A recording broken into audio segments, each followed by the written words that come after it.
Ngayong hapon, yaring nagapanguna nga balita. Nga narisari nga mga kakanin nga masamig ginahanda sa tigkalalag aton hibaloon sa sininga report. Tradisyon na sang Pinoy ilabi na sa mga Ilonggo nga maghanda sa mga nanarisari nga kakanin sa tigkalalag. Kaangay na lang sang suman latik, muasi, kalamayhati, suman kag bitso-bitso. Sa syudad sang Iloilo, kilala ang barangay Kaingin kag Baldoza sa distrito sang La Paz nga sentro nga ginakuhaan sang mga kakanin. Kaginingnangin pala nga buyaan na sang kalabanan sa mga pumuluyo sa mga nasambit nga barangay. Kaangay na lang sang 39 anyos nga si Cheryl Peñasales. Ini nga negosyo ginpanubli pa ni Cheryl sa iya mga katigulangan nga mata.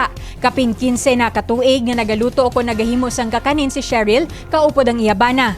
Bisan mabudlay ang pangabuhi sini nga tion sang pandemya, nagatingwa sa gyapon ng lokal nga panguluhan nga mapadayon ang mabaskog nga kampanya batok COVID-19. Iniagod liwat nga mabuksan ang ekonomiya sa syudad sang Iloilo. Ang dugang nga detalye bantayan karon alas 6 sa gabi sa Level Up Patrol. Ako si Divine Singh.